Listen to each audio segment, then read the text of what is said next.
Then verily the first covenant had also ordinances of divine service, and a worldly sanctuary. For there was a tabernacle made, the first, wherein was the candlestick, and the table, and the showbread, which is called the sanctuary. And after the second veil, the tabernacle which is called the holiest of all, which had the golden censer, and the ark of the covenant overlaid round about with gold, wherein was the golden pot that had manna, and Aaron's rod that budded, and the tables of the covenant, and over it the cherubims of glory shadowing the mercy seat, of which we cannot now speak particularly. Now, when these things were thus ordained, the priests went always into the first tabernacle, accomplishing the service of God.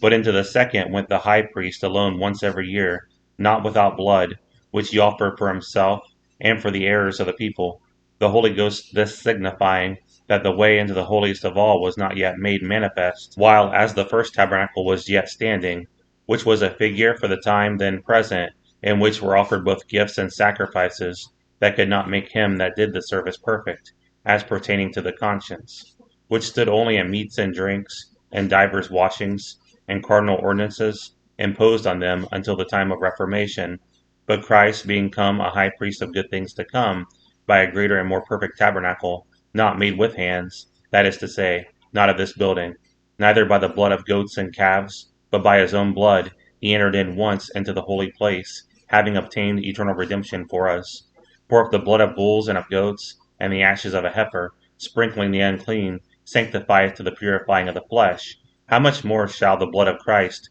who through the eternal Spirit offered himself without spot to God, purge your conscience from dead works to serve the living God?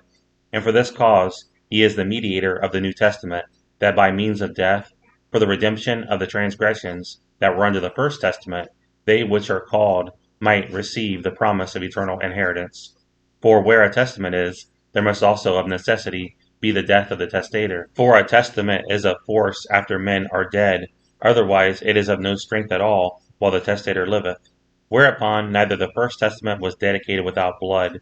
For when Moses had spoken every precept to all the people according to the law, he took the blood of calves and of goats, with water, and scarlet wool, and hyssop, and sprinkled both the book and all the people, saying, This is the blood of the testament which God hath enjoined unto you. Moreover, he sprinkled with blood both the tabernacle and all the vessels of the ministry. And almost all things are by the law purged with blood, and without shedding of blood is no remission. It was therefore necessary that the patterns of things in the heavens should be purified with these, but the heavenly things themselves with better sacrifices than these. For Christ has not entered into the holy places made with hands, which are the figures of the true, but into heaven itself, now to appear in the presence of God for us, nor yet that he should offer himself often, as the high priest entereth into the holy place every year with blood of others. For then must he often have suffered since the foundation of the world, but now once in the end of the world hath he appeared to put away sin by the sacrifice of himself.